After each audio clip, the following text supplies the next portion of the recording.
ये presentation amazing facts के मित्रों के द्वारा लाया जा रहा है। कुछ ऐसे जीनियस मनुष्य हैं जिनकी बुद्धि लियोनार्डो डा विंची से मिलती है। ये तो एक बहुत बड़े आर्टिस्ट और इन्वेंटर रहे हैं और ये तो अपनी पेंटिंग मोनालिसा के लिए बहुत ही विख्यात रहे हैं। लियोनार्डो साथ में बहुत ही माहिर थे विज्ञान के क्षेत्र में, ऑप्टिक्स में, इंजीनियरिंग में, anatomy, botany, architecture, geology, zoology, mechanics और ऐसी बहुत सी बातें। ऐसे बहुत से क्षेत्रों में ये अपने समय से बहुत आगे थे। उदाहरण के लिए इन्होंने डिजाइन किया था जो कि लगभग हेलीकॉप्टर के जैसे था, और parachute, diving suit, armour tank और ऐसे बहुत से आधुनिक दिनों के चौंकाने वाले आविष्कार। उन्होंने ऐसा रोबोट बनाया जो कि चल फिर सकता था, बैठ सकता था, और इनके कुछ रोबोटिक विचारधाराएं आज भी स्पेस एक्सप्लोरेशन के लिए रोबोट के रूप में उपयोग किए जाते हैं। अगर हम देखें तो ये कह सकते थे कि लियोनार्डो भविष्य में देख सकते थे। हम शायद ये सोचते हैं कि क्या कोई भविष्य के बारे में बता सकता है। प्राचीन बेबीलोन में भविष्यवक्ता दानियल और उस समय का राजा नबूकदनेस्सर, उन्होंने कहा कि स्वर्ग का परमेश्वर है जो भविष्य की भेद की बातें प्रकट करता है। तो दोस्तों मेरे साथ में जुड़ जाइए, परमेश्वर का वचन सच में कहता है उस भयानक पशु के बारे में जो कि भविष्यवाणी में लिखा है दानियल और प्रकाशित वाक्य में। कुछ समय पहले यानी कुछ साल पहले वर्जीनिया की एक नौजवान लड़की चौंक गई जब उसने बैकयार्ड में देखा एक कछुआ जिसके 2 सिर थे, और उसे उस पर बहुत ही दया आई और फिर वो चौंक गई और उसे पता नहीं चला कि क्या करे, तो उसे कुछ दाल देने लगी और उसके लिए दोनों सिर आपस में लड़ने लगे।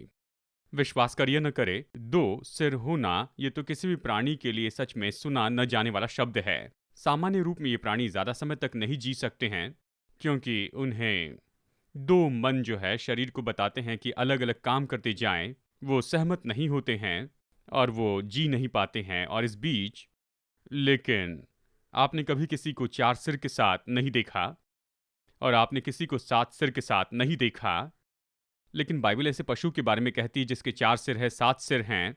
अस्वाभाविक रूप में एक ऐसा पशु है जो कि प्रकाशित वाक्य में बार बार आता है, जिसके बारे में बताया कि उसके 7 सिर हैं और 10 सिंग हैं।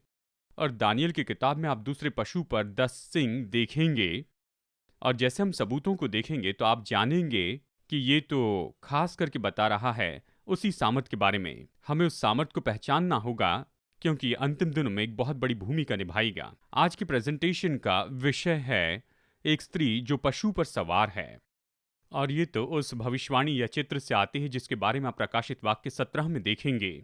और इस प्रेजेंटेशन में खास करके हम चर्चा करने वाले हैं कि ये जो पशु है ये कौन है जो बार बार दिखाई देता है यहाँ पर प्रकाशित वाक्य की किताब में और दानियल में। अगर आपके पास बाइबल है तो आप देख लीजिए प्रकाशित वाक्य अध्याय 17 में, और यहाँ पर देखिए ये कहता है, तब वो मुझे आत्मा में जंगल को ले गया और मैंने लाल रंग के पशु पर जो निंदा के नामों से भरा हुआ था और उसके 7 सिर और 10 सिंग थे, एक स्त्री को बैठे हुए देखा। और हमने इसके बारे में पहले भी बताया, इसके बारे में बहुत से वचन मैं आपको बताऊंगा, लेकिन बाइबल के इस दृष्टांत में स्त्री दिखाती है चर्च को।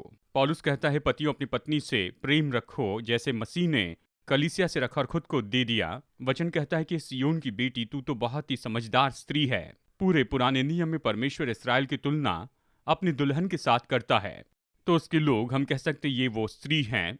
यानी 2 तरह की स्त्रियां यहाँ पर हम देखते हैं पुराने नियम और नए नियम में, विश्वास योग्य और अविश्वास योग्य। और ये जो स्त्री है ये निश्चय विश्वास योग्य व्यक्ति नहीं है, क्योंकि उसके माथे पर इस तरह से लिखा है कि पृथ्वी की वेश्याओं और घृणित वस्तुओं की माता, तो यही इसको दर्शाता है कि ये विश्वास योग्य नहीं है। अब देखिए ये 2 स्त्री जो कि प्रकाशित वाक्य में बताई गई है, प्रकाशित वाक्य में यहाँ पर भली स्त्री बताई गई है।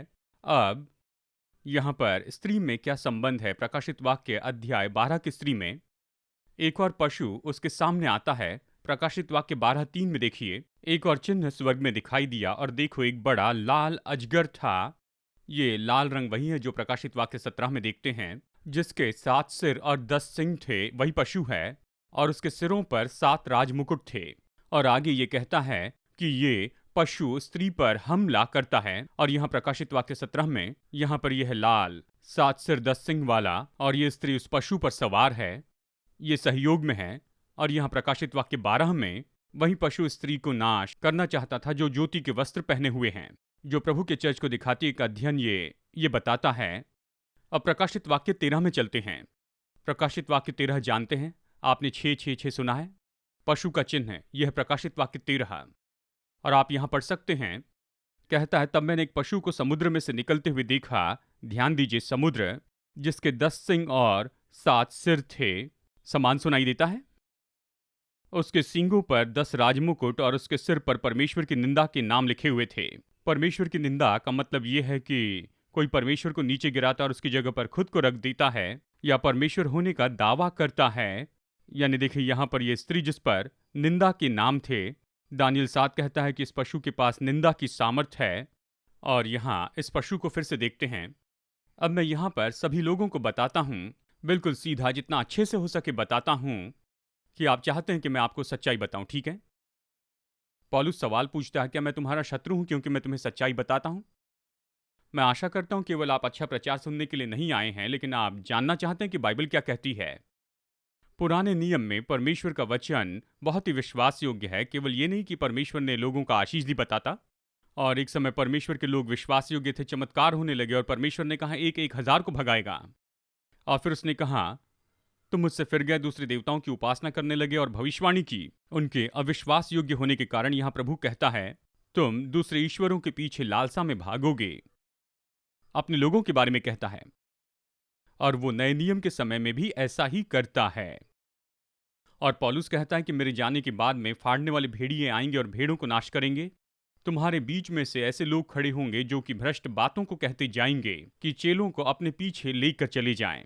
यहां तक कि पौलुस ने अनुमान लगाया चर्च के साथ कुछ होगा, चर्च के पीछे शैतान आएगा और बहुत ज्यादा लोग विश्वासघाती हो जाएंगे। खैर, मैं आपको अभी बता देता हूं, प्रकाशित वाक्य अध्याय 13 में केवल एक ही पशु नहीं है। प्रकाशित वाक्य अध्याय 13 में 2 पशु हैं। ये पशु के चिन्ह के बारे में कहता है। इस अध्याय में 2 पशु हैं। अध्याय 13 के पहले कुछ वचनों में आप देखते हैं, पहले पशु के बारे में कहता है, और फिर वचन 11 में कहता है, फिर मैंने दूसरे पशु को देखा। अब मैं आपको बता दूं, मैं लोगों के बारे में नहीं कह रहा हूं, मैं कह रहा हूं ऐसा सिस्टम और ऐसा क्षेत्र जहां कलीसिया आज्ञा भंग करते आई है, और ये भविष्यवाणी में बताया गया है। तो क्या हम आगे बढ़ें? मैं विश्वास योग्य और दयालु रहना चाहता हूं, लेकिन नहीं चाहता कि आपको कोई गलत वचन बताऊं। और फिर देखिए, यहां पर पृष्ठभूमि में ये पशु है जो बार बार आता है, 7 सिर 10 सिंग वाला। और हम जानेंगे कि ये पशु कौन है। ये है ख्रिस्त विरोधी। अब देखिए, ख्रिस्त विरोधी शब्द यानी मसीह का विरोधी। कितनी बार ख्रिस्त विरोधी शब्द प्रकाशित वाक्य में आया है? एक बार भी नहीं। मैंने आपको पहले बताया, ये केवल यूहन्ना की पत्री में ही पाया गया। और यूहन्ना कहता है कि बहुत से ख्रिस्त विरोधी थे, यहां तक कि उसके दिनों में भी। तो ख्रिस्त विरोधी शब्द बहुत से रूप में उपयोग किया जाता है, लेकिन मुख्य एक ख्रिस्त विरोधी होगा। यानी ये तो ऐसा ख्रिस्त विरोधी होगा जो सबसे बड़ा होगा। इसे आप इस किताब में देखेंगे। तो ठीक है, पहले पशु के बारे में देखते हैं। सवाल नंबर 1, भविष्यवाणी में ये पशु किस बात को दर्शाता है? हम देखेंगे कि बाइबल खुद को बताएं। आप उदाहरण के लिए देखिए, दानियल अध्याय 7 वचन 17 में ये कहता है, उन 4 बड़े बड़े जंतुओं का अर्थ 4 राज्य हैं जो इस पृथ्वी पर उदय होंगे। केवल राजा ही नहीं, लेकिन इसमें राज्य कहा गया है। और फिर आगे वचन 23 में कहता है, उस चौथे जंतु का अर्थ एक चौथा राज्य है। यानी ये राजा राज्य है, सामर्थ के बारे में कहता है। दानियल 8:20 में देखिए, यहां पर आप देखेंगे कि ये दर्शन है भेड़ों और बकरों का। ये कहता है, जो 2 सिंग वाला मेढ़ा तूने देखा है, उसका अर्थ मादियों और फारसियों के राज्य से है, और वो रोआर बकरा यूनान का राज्य है। तो यहाँ ये बकरा कहता है, और कहता है उसके आंखों के बीच का जो सिंग है वो किसी राजा को दर्शाता है। बाद में हमने पढ़ा, ये तो सिकंदर महान है, ये बहुत ही स्पष्ट है। तो क्या आज हम ऐसे देशों का उपयोग करते हैं कि किसी जानवरों के बारे में बताएं? अगर मैं भालू कहूं तो कौन सा देश याद आता है? रशिया। अगर मैं कहूं काब, यूनाइटेड स्टेट्स। और सिंह है ग्रेट ब्रिटेन। और अवश्य ही ये तो कोई नई बात नहीं है, देशों ने ऐसा किया है। परमेश्वर भविष्यवाणी में भी ऐसा ही करता है। तो दूसरा सवाल, क्या दानियल अध्याय 7 में 10 सिंग वाला कोई पशु है? अब हम पुराने नियम में जा रहे हैं, लेकिन मैं आपको बताऊं, हमने प्रकाशित वाक्य में बुनियाद रखी है। आपको याद रखना है, मैंने कहा कि प्रकाशित वाक्य के 404 वचनों में से उनमें से 278 वचन तो पूरी तरह से पाए जाते हैं पुराने नियम में ही। तो प्रकाशित वाक्य को समझने के लिए ये सब पुराने नियम में जड़ पकड़े हैं, आपको वापस जाना है। तो कहीं मत जाइए दोस्तों, बस कुछ ही पल में हम आज के प्रेजेंटेशन को आगे देखेंगे। प्रकाशित वाक्य की किताब में हम दो स्त्रियों के बारे में देखते हैं जो बहुत ही अलग हैं। एक शुद्ध स्त्री है जो श्वेत वस्त्र पहने हैं और दूसरी को प्रकाशित वाक्य 17 की लाल वेश्या के रूप में जाना जाता है। भविष्यवाणी में इन स्त्रियों को समझना और वो कौन है इसे समझना बहुत जरूरी क्यों है, और बेबीलोन शब्द का असली अर्थ क्या है और ये कहां से शुरू हुआ था। हमारे पास आपके लिए बहुत ही खास स्रोत है जो हम आपको देना चाहते हैं। इसका नाम है दूसरी स्त्री। ये स्रोत जो वचनों से भरा है, ये प्रकाशित वाक्य में इन दोनों स्त्रियों की पहचान बताता है और आज ये संसार में क्या दर्शाता है, सबसे महत्वपूर्ण है। अंतिम समय में ये आपके जीवन पर कैसे प्रभाव डालता है। अपनी मुफ्त की कॉपी मंगवाने के लिए स्क्रीन के नंबर पर फोन कीजिए और ऑफर नंबर 222 मंगवाइए या वेब एड्रेस पर जाइए और ये अद्भुत स्रोत पढ़ने के बाद अवश्य ही इसे अपने दोस्तों को बांटिए। तो आइए आज के प्रेजेंटेशन में चलते हैं और परमेश्वर के वचन से कुछ अद्भुत तथ्यों को सीखते हैं। दानियल अध्याय 7 में वचन 2 और 3 देखते हैं। दानियल ने ये कहा, मैंने रात को ये स्वप्न देखा, देखो महासागर पर चारों ओर आंधी चलने लगी। तो ये आंधी के बारे में कहता है। तब समुद्र में से 4 बड़े बड़े जंतु जो एक दूसरे से भिन्न थे निकल आए। सच तो यह है कि दानियल अध्याय 7 से मैं यहाँ पर बहुत से वचन पढ़ने वाला हूँ। अगर आप अपनी बाइबल लाए हैं तो आप मेरे साथ में जल्दी से देख सकते हैं। चलिए उदाहरण के लिए देखते हैं वचन 3। दानियल 7:3 में समुद्र में से 4 बड़े बड़े जंतु जो एक दूसरे से भिन्न थे निकल आए। पहला जंतु सिंह के समान था। कैसे था? पहला सिंह के समान था जिसके पंख उकाब के से थे। उसके पंखों के पर नीचे गए और वो भूमि पर से उठाकर मनुष्य के समान पांवों के बल खड़ा किया गया और उसको मनुष्य का हृदय दिया गया।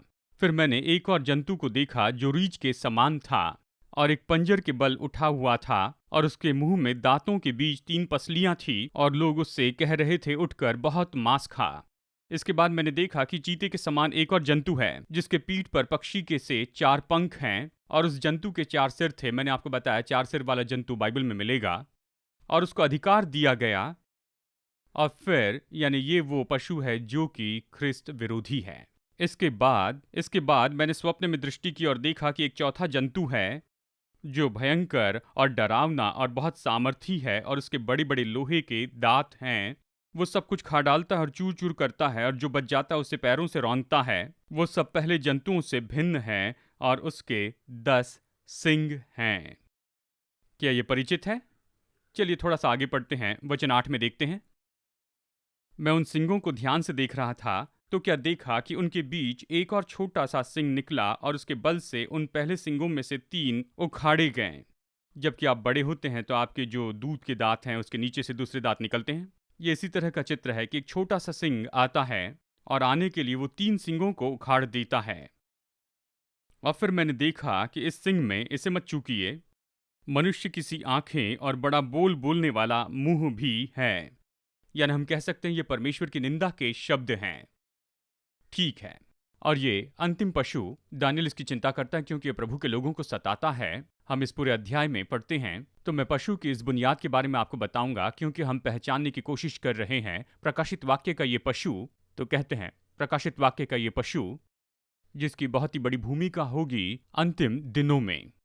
और फिर हम ये देखते हैं कि दानियल के 4 पशु में एक चौथा पशु, उसके भी 10 सिंग हैं। वो सब कुछ खा डालता है और चूर चूर करता है और जो बच जाता है उसे पैरों से रौंदता है। पहले के पशु से वो अलग हैं। मैं चाहता हूं कि इस मुद्दों पर ध्यान दीजिए। सबसे पहले दानियल की ये जो पशु हैं ये तो समुंदर में से आते हैं। तो फिर आंधी और समुंदर क्या दर्शाते हैं? आंधी, हमने झगड़े की आंधी के बारे में कहा है, याद है प्रकाशित वाक्य 7 से। ये कहता है कि गड़बड़ियाँ, मुश्किलें, झगड़ा, बैर। और जब हम जल के बारे में कहते हैं और इन सारे दर्शाने वाली बातों की परिभाषा बाइबल में है। स्वर्गदूत ने यूहन्ना से कहा प्रकाशित वाक्य अध्याय 17 वचन 15 में, जो पानी तूने देखे वे तो लोग और भीड़ और जातियां और भाषाएं हैं। यानी ये तो लोग हैं। अगर आप दानियल अध्याय 9 में पढ़ते हैं, ये कहता है दुष्ट की सामर्थ बाढ़ के जैसे आएगी, सेना की बाढ़, लोगों की बाढ़। यानी ये पशु की सामर्थ तो बहुत ही ज्यादा जनसंख्या वाले भाग से उभर कर आती है, संसार की सारी जातियों में से। ठीक है, अगला सवाल चौथा, सिंह कौन से राज्य को दर्शाता है? अब इसे गौर से देखना होगा। चौथे पशु को समझने के लिए हमें इतिहास के क्रम को देखना होगा ताकि ये बात स्पष्ट हो जाए। सिंह कौन से राज्य को दर्शाता है?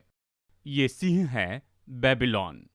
अगर आप देखते हैं दानियल के अध्याय 2 में, और दानियल नबूकदनेस्सर के सामने बिल्कुल स्पष्ट कहता है, वो कहता है पहला राज्य तुम्हारा है, तुम तो सोने के सिर हो। यानी यहाँ बेबीलोन सिंह है। अगर आप इसे देखते हैं, कुछ म्यूजियम में ऐसे बड़े प्राचीन फाटक रखे गए हैं। ये बेबीलोन से इसका नाम है इश्तार गेट।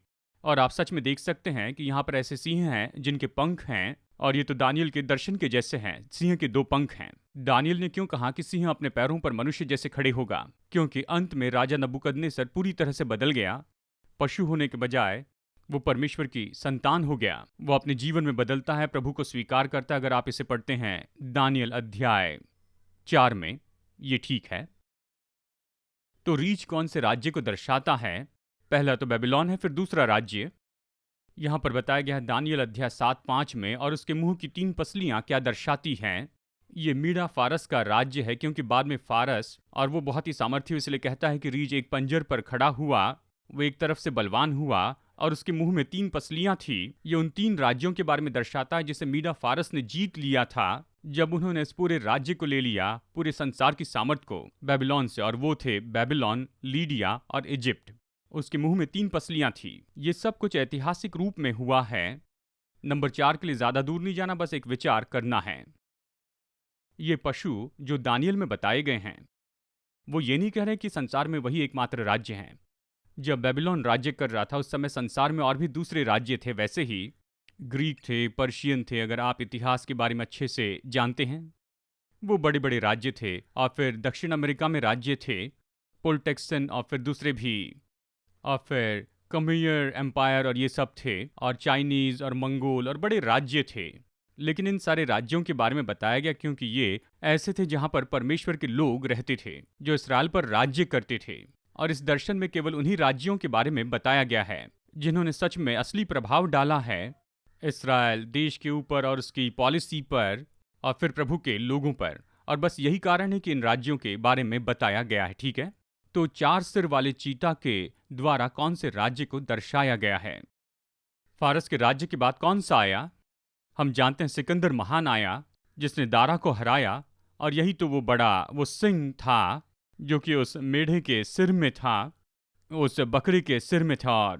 और फिर ये तो पहले राजा को दर्शाता है यहाँ पर इस चीता में। और फिर वो मर गया और उसका सारा राज्य उसके 4 जनरल में बांट दिया गया। और फिर आप देख सकते हैं कि उनका राज्य बहुत ही बढ़ता चला गया। ये 4 जनरल्स जो सिकंदर के राज्य के भागों को देख रहे थे, वो थे कैसियंडर, लिसिमिकस, पॉलमी और सलूकियस। यानी ये ऐसे 4 भाग थे। आप देख सकते हैं कि यहाँ पर सिकंदर का राज्य सच में कितना बड़ा था। किसी ने मुझे बताया 10 साल में उसके सिपाही 22,000 मील तक पैदल चलकर गए। इतिहास में पहले किसी ने ऐसा कुछ नहीं किया था। और वो सारे राज्यों को जीतता चला गया। उसका तरीका अलग था। वो केवल जीतना ही नहीं चाहता था, वो फिलॉसफी और जीवन के तरीके को फैलाना चाहता था। इसे कोलोनाइजेशन कहते हैं। इसलिए नया नियम ग्रीक में लिखा गया और इसके कारण ये प्रभाव तो बना रहा आने वाले उस अगले राजा के समय भी। यही हमारा अगला सवाल है। संसार का कौन सा राज्य इस चौथे पशु के द्वारा दर्शाया गया? और आप इतिहास से जानते हैं कि संसार पर राज्य करने वाले शासक जो मेडिटेरियन के पास रहते थे, जिन्होंने इसराइलियों को जीता, वो हैं बेबीलोन, और फिर मीडा फारस, उसके बाद है ग्रीस, और फिर ग्रीस पर कौन जय पाया? रोम। और ये बात तो बिल्कुल दिलचस्प है कि हर एक राज्य थोड़ा और समय तक बना रहा, पहले से ज्यादा रहा। तो शैतान यहां पर मानो कुछ सीखा कि वो बलवान होते जाए ताकि और ज्यादा समय बने रहे। आप नए नियम से पढ़ सकते हैं ये कौन सा राज्य था, लूका 2:1। और ये वचन कहता है, उन दिनों में अगस्तुस कैसर की ओर से आज्ञा निकली। इसका नाम था अगस्तुस कैसर। उससे यह आज्ञा निकली कि सारे जगत के लोगों के नाम लिखे जाएं, और वो तो रोम का शासक था। और इसी तरह से अगस्त महीने का नाम रखा गया। और फिर फरवरी महीना छोटा, इसका कारण यही है क्योंकि जूलियस सीजर ने अपने नाम पर एक महीना रखा जिसका नाम है जुलाई।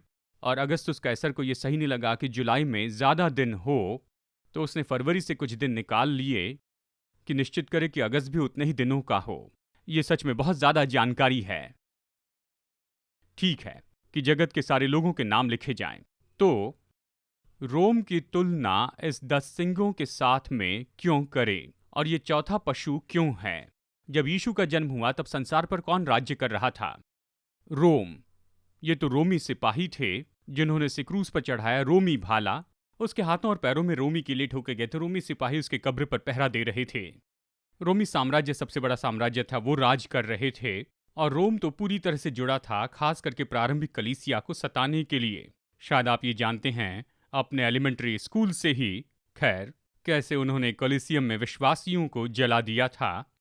यानी 10 सिंह जो उसने देखे थे, प्रकाशित वाक्य 17:12 में पढ़ते हैं, 10 सिंह तो 10 राजा हैं। तब क्या हुआ, जब रोम पर कैसर राज्य करता था, जो कि अन्य जाति रोम माना जाता है, और जब वो टूटने लगा क्योंकि बारबेरियन जो है उनके राज्य के अलग अलग क्षेत्रों पर हमला कर रहे थे, वो नियंत्रण खोने लग गए और वो कई दशकों तक ऐसी बातों में बने रहे जहां पर केवल मनोरंजन चाहते थे। आप जानते हैं हमारे साथ यही होता है। वो तो मनोरंजन से इतने ज़्यादा व्यस्त हो गए कि वहाँ पर बारबेरियन वहाँ पर रोमी साम्राज्य पर कोने कोने पर हमला करने लगे। रोम गिर गया।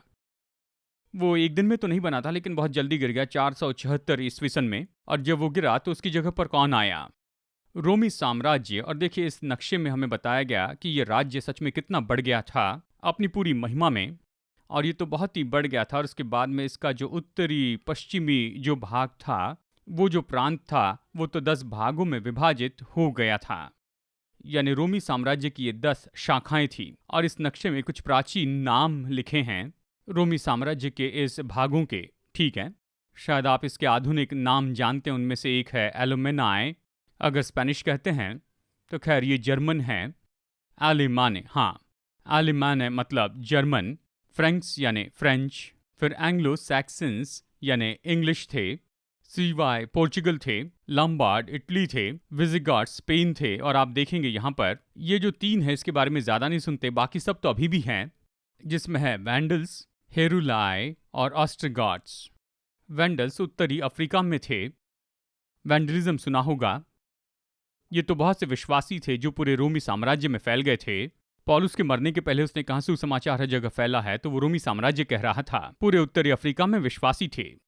और जब रोम के विश्वासी लोग वहां पर मूर्ति पूजा में जुड़ने लग गए, तो उत्तरी अफ्रीका के विश्वासियों ने कहा कि ये व्यवस्था के विरुद्ध में है, और वो तो रोमी ईश्वर के सामने मना करने लगे। इसे वैंडलिज्म कहते हैं। यानी जब भी रोमी मूर्ति का कोई नाक कट जाता, आपने देखा होगा रोमी मूर्तियां जिसके हाथ टूटे हैं, नाक टूटे हैं, वो वैंडल्स ने ही किए हैं। उन्होंने कहा ये मूर्ति पूजा है, तुम रोमी ईश्वर की उपासना कर रहे हो। लेकिन बाद में उन राज्यों ने हमला किया। ठीक है, तो यहाँ पर दानियल से निकलने के पहले मैं चाहता हूँ कि आप ध्यान दें, आप लोग जो कि बाइबल के विद्वान हैं, आप देखेंगे कि यहाँ पर कुछ समानता है। यहाँ पर दानियल 2 में, यहाँ पर ये मूर्ति जो संसार के राज्य दिखाती है, ये भविष्यवाणी दी गई है एक बड़ी मूर्ति में, जो कि बाद में नाश की गई है। ये बड़ी मूर्ति है, सोने का सिर, चांदी के हाथ, पीतल का पेट, चांदी के पैर, और पैरों की उंगलियां मिट्टी और लोहे की। और चौथे पशु के दांत कैसे हैं? लोहे के दांत हैं। और पैरों की उंगलियां लोहे और मिट्टी की बनी हुई हैं। तो यहाँ पर देखिए, यहाँ पर तो समानता दिखती है। अभी आप देखेंगे दानियल अध्याय 2 में, और दानियल 7, और प्रकाशित वाक्य 13, प्रकाशित वाक्य 12, आप देखेंगे कि ये सारी बातें उसी संसार की सामर्थ्य के बारे में कह रही हैं, जो प्रभु के राज्य पर प्रभाव डालेंगे अंतिम दिनों में ही। और फिर इसलिए अगर आप यहाँ पर देखते हैं सवाल नंबर 9 में, दानियल 7 की भविष्यवाणी में आगे क्या होता है। और जैसे मैंने पहले ही से पढ़ा है, मैं उन सिंगों को ध्यान से देख रहा था, तो क्या देखा कि उनके बीच एक और छोटा सा सिंह निकला, और उसके बल से उन पहले सिंगों में से 3 उखड़ गए। यानी रोमी साम्राज्य के ये 10 भाग थे, और इसमें जुड़े थे वैंडल, हेरुलाइन और ऑस्ट्रोगॉट्स। और जब ये छोटा सिंह ऊपर आता है, जो सर्वोच्च के विरुद्ध में बहुत कुछ कहता है, और वो सर्वोच्च परमेश्वर के विरुद्ध में कहने लगा। और देखिए, सब कुछ समय के साथ बदलते जाता है, और जब ये सामर्थ्य आती है तो बाकी 3 को उखाड़ देती है। इसे गौर से देखिए, मैं बताऊंगा इतिहास में ये कैसे पूरा हुआ है। फिर मैंने देखा कि इस सिंह में मनुष्य की सी आंखें, यानी इस सामर्थ्य के बारे में कुछ अलग है, और बड़ा बोलने वाला मुंह भी है, ये कहता है। तो प्रकाशित वाक्य 13 का ये जो पशु है, ये तो दानियल 7 का जो दर्शन है उसके साथ कैसे मिलता है। ये कहता है, जो पशु मैंने देखा वो चीते के समान था और उसके पांव भालू के से थे और मुंह सिंह का सा था। क्या आपने देखा दानियल अध्याय 7 में सिंह, भालू और चीता? यानी इसका मतलब है ये पशु तो उस पहले के गिरे हुए सारे साम्राज्य के ऊपर बना है। यहां पर इसमें संबंध है। शायद आपने देखा होगा दानियल में ये कहता है सिंह, भालू, चीता, और प्रकाशित वाक्य में कहता है चीता, भालू और सिंह। यह ऐसा क्यों है? बहुत ही सरल है, क्योंकि दानियल भविष्यवाणी में आगे की बात देख रहा है और यूहन्ना अब पीछे देख रहा है। यानी ये अपने अपने दृष्टिकोण से इस क्रम को लिख रहे हैं। तो ये इस बात के बारे में कहता है, ये जो सामर्थ जो वहां पर है उसने प्रभु के लोगों को ले लिया, उन्हें सताया है यहूदी इतिहास में। और यहाँ पर ये नई सामर्थ है जो कि प्रकाशित वाक्य में है। जब यूहन्ना ने इसे लिखा उस समय भी रोम सामर्थ में था। यूहन्ना पतमोस के टापू पर रोमी बंदी था। उसके विश्वास के कारण वहां उसे रखा गया। और यहाँ पर ये कहता है कि उसका मुंह सिंह का सा था और उस अजगर ने अपनी सामर्थ और अपना सिंहासन और बड़ा अधिकार उसे दे दिया।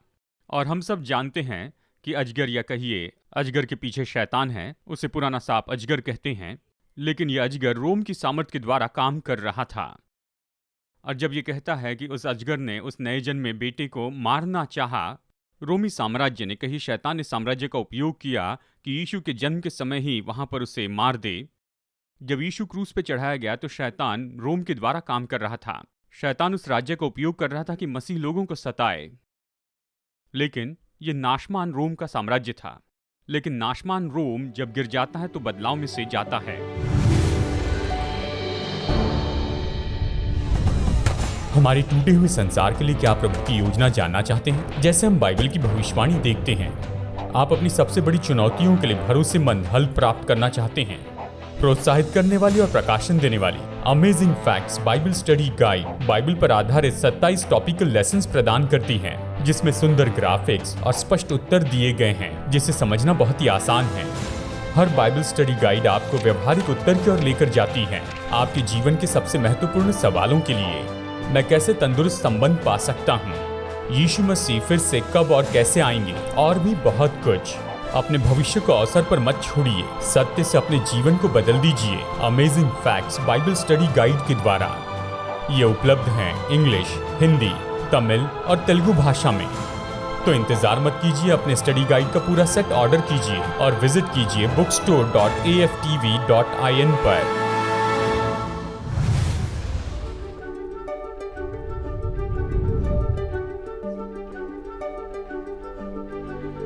आज के फ्री ऑफर को मंगवाइए, ये आपके लिए एक आशीष है। जैसे हम सुसमाचार लोगों तक ले जा रहे हैं, आपकी भेंटों के लिए आपका धन्यवाद। आशा है आप अगले हफ्ते जुड़ जाएंगे। जैसे हम वचन की गहराई को देखते हैं, हम और भी अमेजिंग फैक्ट्स देखेंगे।